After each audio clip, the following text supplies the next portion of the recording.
Count Orlok, Count Dracula, Nosferatu. I mean, make your mind up. How many names do you need?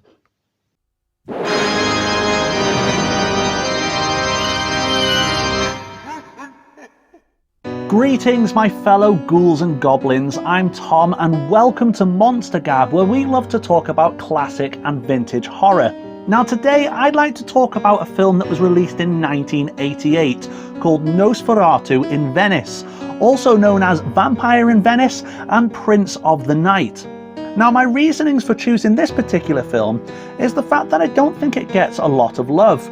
First of all, it's not particularly well known, and for those who have seen this film, I've kind of received it really poorly. Which is a shame in my eyes, because I actually quite like this movie, and I feel like it's my responsibility to try and convince you that this film is worth watching. It has a star-studded lineup with the likes of Klaus Kinski, Donald Pleasance, Barbara De Rossi, and Christopher Plummer, who only recently and very sadly passed away. But before I talk about this particular film, I need to talk about two other movies. After all, if it wasn't for those movies, this film wouldn't exist.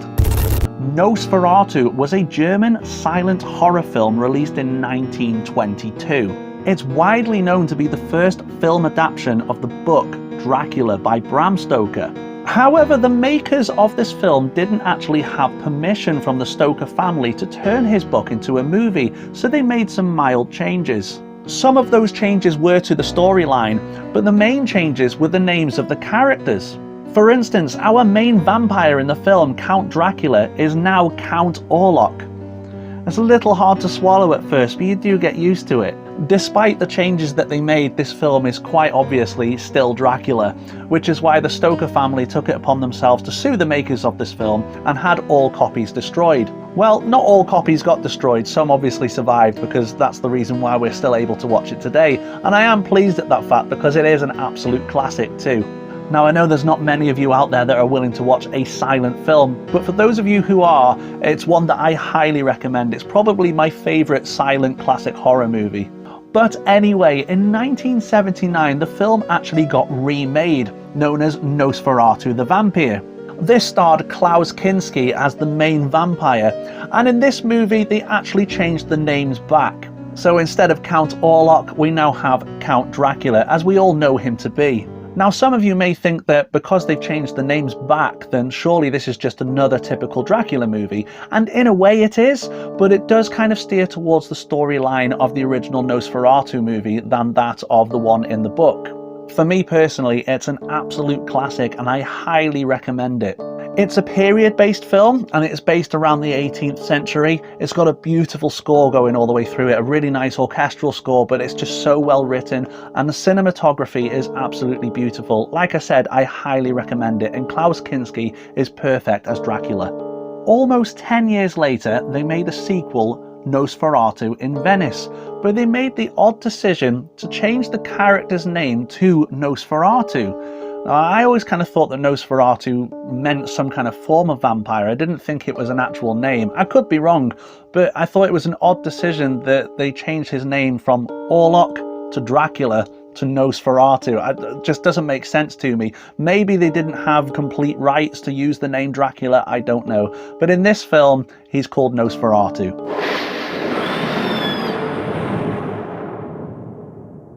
So here is the synopsis then. Nosferatu, aka Dracula, has been gone for nearly 200 years, but it appears that the Canon's family have actually kept him imprisoned within a tomb in Venice, Italy for that time. I can't pronounce this name. Professor Paris Catalano, played by Christopher Plummer, has been sent to Italy to investigate the whereabouts of Nosferatu. During the professor's visit, a séance is held which releases Nosferatu from his prison. Nosferatu is now on some kind of vengeful streak where he wants to wipe out the Canon's family. And it's up to Professor Paris Catalano to find Nosferatu and finally defeat him once and for all, stopping him from his vengeful ways. Let's talk about the movie itself then. So like I said earlier, this film is obviously the sequel to Nosferatu the Vampire, but it's quite distant in the fact that it's a sequel. For those who are familiar with the original film, it's kind of a shell shock when you watch this movie. It's got its own kind of vibe and it's its own thing. For instance, the first film was based in the 18th century, whereas this film is actually based in modern day, or 1988, because that's when the film came out. There is a huge 200-year gap between the stories of the two films. Like I mentioned earlier, there is the name change from Dracula to Nosferatu, and maybe a couple of continuity errors as well. But the biggest difference is the whole look and feel of this film, and the atmosphere of it. Now, the first film was certainly a slow burner, there's no doubt about that, but it's still a great movie, it's got a great story, great characters. Obviously, it's very loosely based on the Dracula novel. The sequel, however, just takes it up another notch, especially from the slow burner aspect. It's so slow, in fact, it's quite hypnotic. Now, this is one of the reasons why I think a lot of people don't like this movie. They consider it boring, whereas I don't see it like that. I see the whole film as like a dream state. It's really on another level.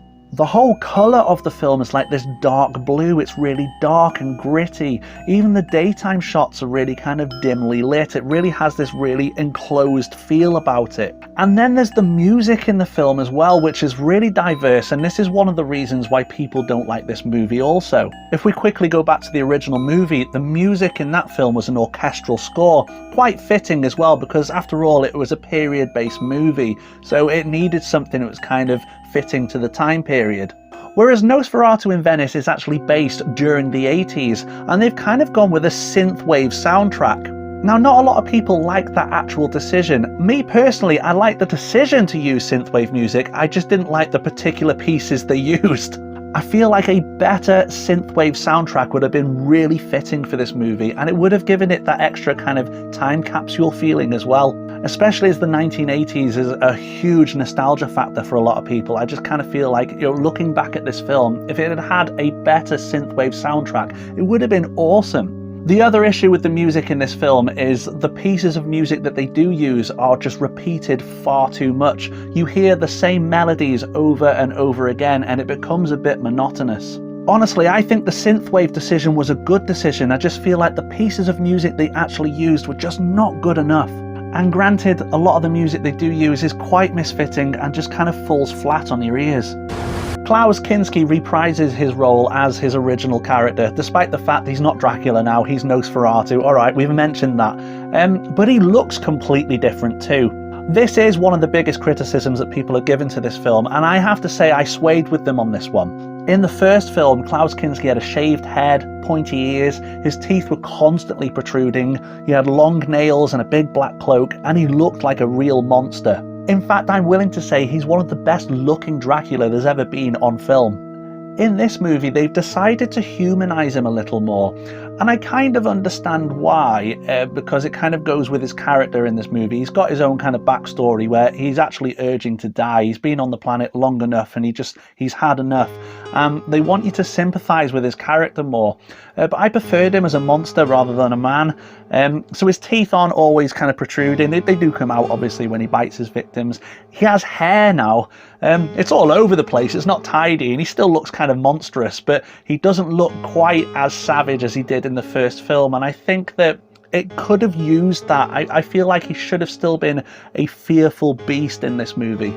Despite the changes to his character though, Klaus Kinski is perfect in this role, and he really does come across as intimidating sometimes. Some of his entrances are just perfect. He doesn't even say anything, he just has those kind of dark looking eyes, his lips are sealed, and sometimes he just kind of looks into the camera but not quite into the lens, and he's perfect.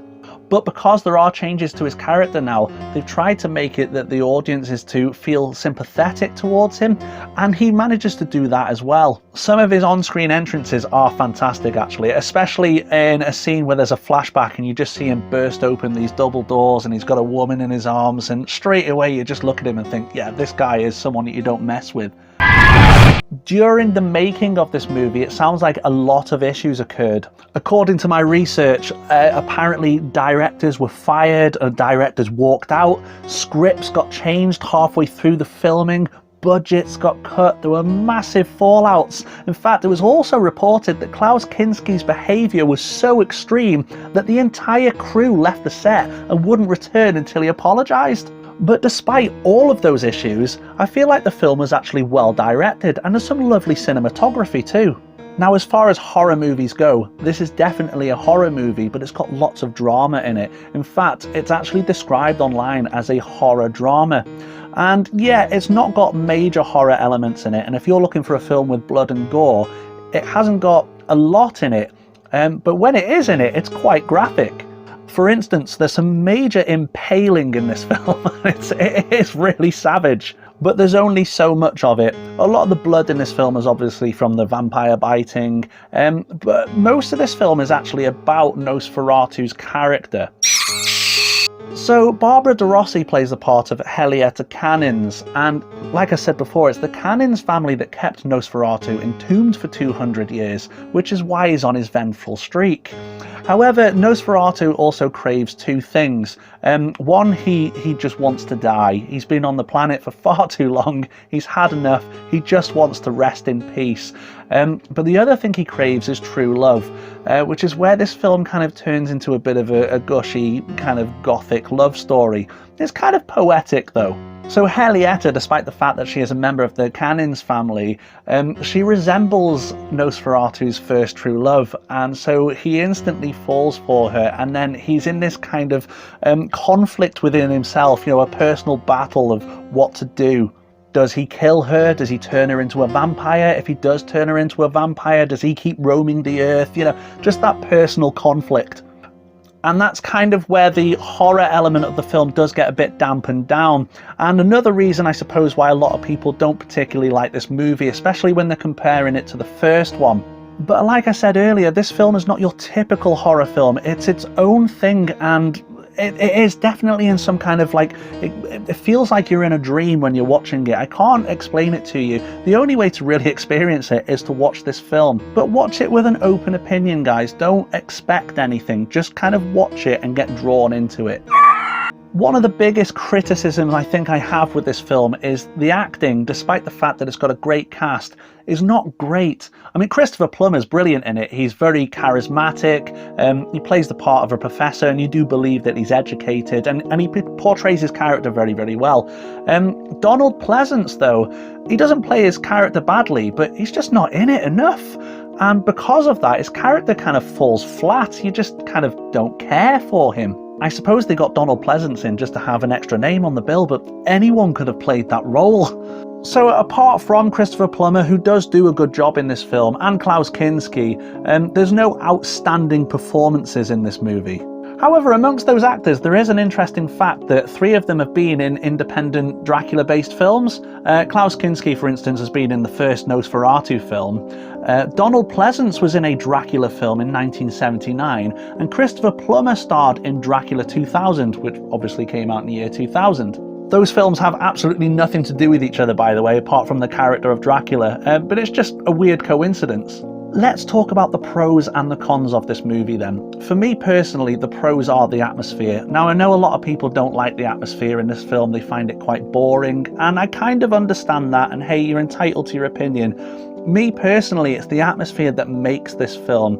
It's that kind of, you feel like you're hallucinating when you watch it. It's really, really kind of trippy, and you just feel like you're in a dream when you watch it, and that's the reason why I love this film.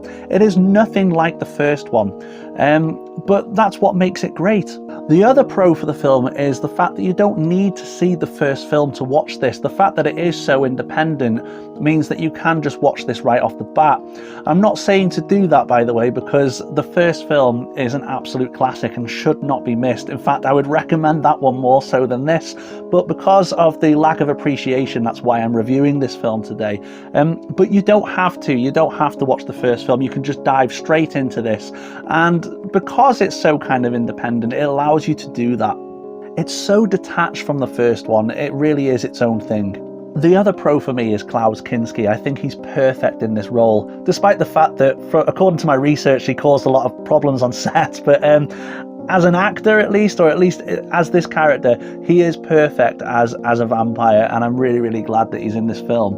The cons for me, the biggest con is the music because of the potential of it. A lot of people hate the music in this film, or the style of the music. It's not the style I have a problem with, it is the actual music itself. It could have been so much better, and I do feel that that's kind of killed some of the love for this movie. Another con for me is the story is a little bit too bleak. I mean, it's all it needs to be. It doesn't need to be anything else. It kind of works with the film, but it has a really poor ending, which I won't explain because I don't give spoilers out on here. But yeah, it's just a bit kind of thin on the storyline. I just feel like the creators of this film didn't really know where to go with it. The other con, I would say, is the availability of this film. It doesn't appear to be widely available anywhere. I mean, you can get a hold of a copy, I've got one here, but it doesn't feel like a legitimate release, this one. And it also appears that there's no good version of it available. This film hasn't been restored. I mean, there are some sound issues, especially on my version, and I've seen another version as well, and it just seems to be a case of it's been taken from a tape somewhere, digitized and put onto DVD or Blu-ray or whatever, and that's all you're going to get. And again, it's just not widely available, which is a shame because I really would like more people to experience this film. So despite the issues that this film has, and I do understand that it has issues, I really do feel like it deserves a hell of a lot more love, and I think it's kind of misunderstood as well. So if you're expecting like a typical Dracula film where, you know, you're going to see him sink his teeth into victims' necks and turn them into the undead, you're going to be disappointed. What this film is it's not so much a story, it's a mood, it's a feeling, and it's experiencing that mood and feeling. I don't know, if you've seen this before and you've made your mind up, all I can say is try it again, but with an open mind. And if you haven't seen this film before, please just give it a go and let me know what you think. If I'm going to rate this film out of 10, I'm going to give it a 7 out of 10, and I highly appreciate that this film exists. So guys, what do you think? Have you seen this film? And if so, what did you think of it? Am I right in what I say, or have I missed a few important points too? Let me know in the comment section. What other films can you recommend that are underappreciated or not well known that you'd like me to review? Please do let me know. Well folks, that's all we've got time for in this review. Thank you so much for stopping by. Please make sure you click that notification bell so you don't miss out on any new video that I post here on Monster Gab. And until next time, I don't know who they are, but if you don't subscribe, they will get you. So make sure you subscribe as well. Click the like button, leave a comment, share this with your friends, and thank you so much for stopping by. Take care.